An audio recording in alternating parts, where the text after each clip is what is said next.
Do not ask if anyone's seen your stuff. Experienced adventurers have systems for organizing their gear. They very rarely leave it strewn around camp or lying on the trail. One of the most annoying things you can do is to ask your teammate if they've seen your tent poles you thought you packed 20 miles ago. Even in the unlikely event that you get home alive, you will not be invited on the next trip. Should you ever leave the tent poles 20 miles away, do not ask if anyone's seen them. Simply announce with a good-natured chuckle that you're about to set off in the dark in a 40-mile hike to retrieve them, and that you are sorry. It's unprofessional to lose your spoon or toothbrush. If something like that happens, don't mention it to anyone. So essentially, like, why that's my favorite is just like, it's easy to misplace things. Like, you know, you set your mug in the wrong spot or something. Instead of asking everyone if they've seen it, you know, just go look for it. You know, I think other people a lot of times get annoyed when it's like, where's this, where's that? You know, and if there is really a problem, like something is missing, like, you can ask, but it's just one of those, like, try to find it yourself first. Rule number 8, always carry more than your fair share. When the trip is over, would you rather be remembered as a rock or a sissy? Keep in mind that a pound or two of extra weight in your pack won't make your back hurt any more than it already does. In any given group of flatlanders, someone is bound to bicker about your pack weight. When an argument begins, take the extra weight yourself, then shake your head and gaze with pity upon the slothful one. This is a mature response to childish behavior. On the trail that day, during a break, this son Kat would do. No, she wouldn't. Load the tenderfoot pack with 20 pounds of gravel. Rule number 9, do not get sunburned. And some people already did. I know, even my hands are a little sunburned up the back. Sunburn is not only painful and unattractive, it's also an obvious sign of inexperience. Sorry, people. I put sunscreen on today. I don't know what happened. It was a pretty intense sun. We're from Portland. We're not used to that all the time. Most greenhorns wait too long before applying sunscreen. Once you've burned on an expedition, you may not have a chance to get out of the sun. Then the burn gets burned, skin peels away, blisters spout, etc., etc. Anyway, you have the idea. Wear a lot of sunscreen or zinc oxide. Zinc oxide's like that pink stuff you like stick on your nose, so it looks like you have like warrior paint that's pink. Stuff that they wore in the 80s. Yeah. It's very fashionable. The blue nose or the pink nose. We should just make it in other colors. We should get started. With white. Kendall, you can invent that with your goatee. Yeah. Neon To green. deflect the sun all in one place. It deflects the sun or something. It like creates like an opaque barrier on like Yeah. your face, like so it can't penetrate.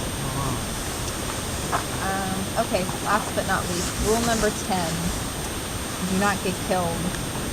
Suppose you make the summit of K2 solo, chain smoking, and carrying the complete works of Hemingway in hardcover. Pretty macho, huh? Suppose now that you take a vertical detour down a crevasse and never make it back to camp. Would you still qualify as a hero? And would it matter?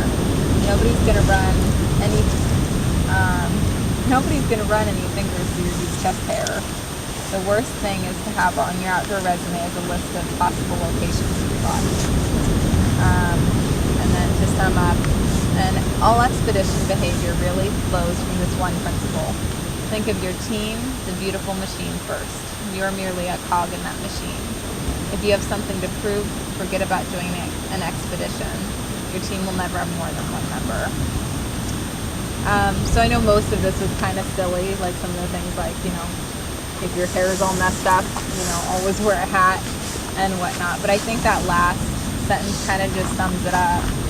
You know, being on an expedition like this it's really being a member of a team and being a cog on that machine.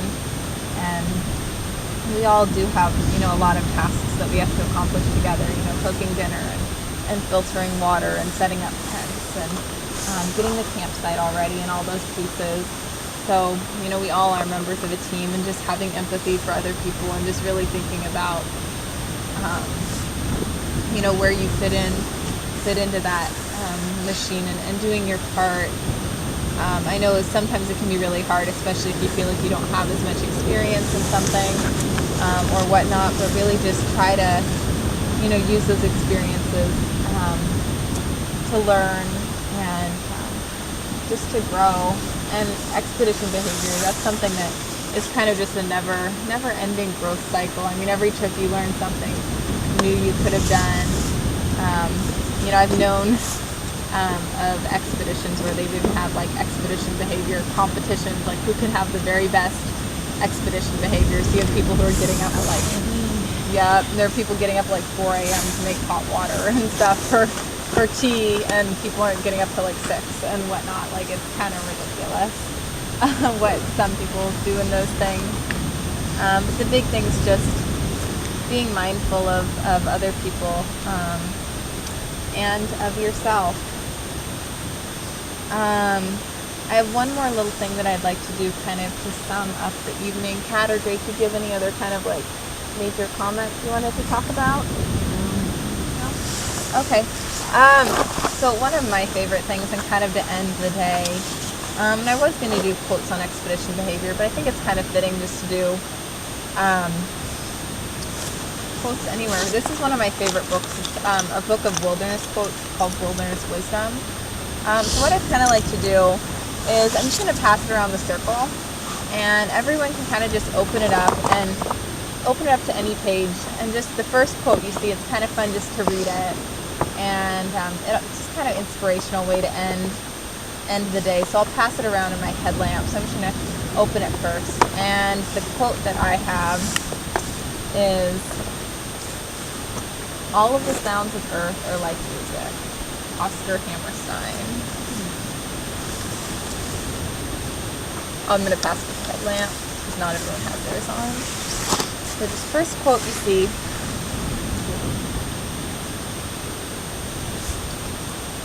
experience takes many of the things we already intuitively know and gives us conviction. Jim Lent.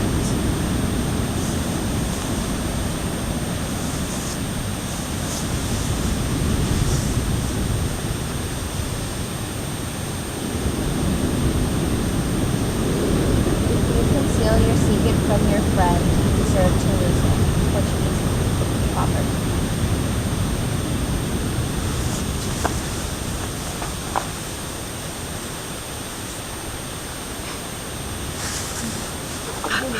Big bug thing. Nature knows no pause in progress and development, and attaches effort on all inaction. John Wolfgang von Goethe.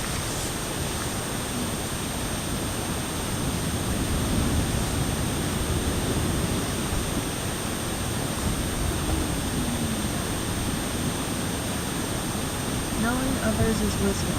Knowing yourself is enlightenment. That's deep.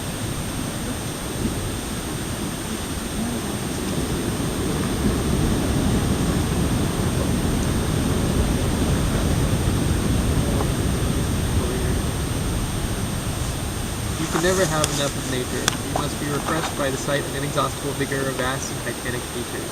John Muir. Such a balance.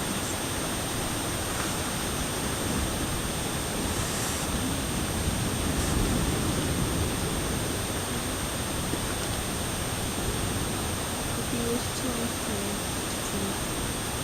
to please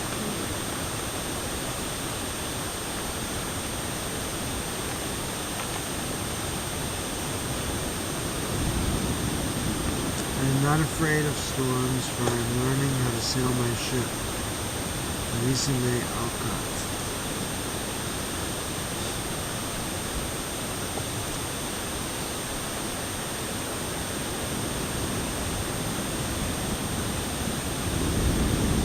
It is not justice the servant of men, but hazard, accident, fortune, the ally of patient time that holds in even scrupulous balance. Joseph Conrad.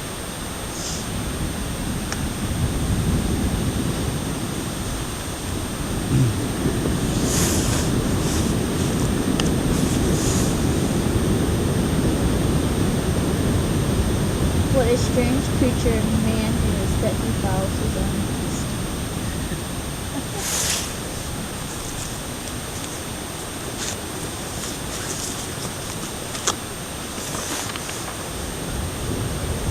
It is not justice, the servant of men, but accident, hazard, fortune, the ally of patient time that holds an even and scrupulous balance. Joseph Conrad. Thank you. That's a lot of information to take in all at once. A lot of wisdom by a lot of people. So I guess kind of on that note, it is late and I know everyone's tired, so we're gonna kind of turn in. If you wanna, everyone's an adult, they can choose what they wanna do. It would be good if everyone can check in with Pat before bed. We just wanna make sure we have all the bear stuff figured out. We will have a sleep-in day tomorrow.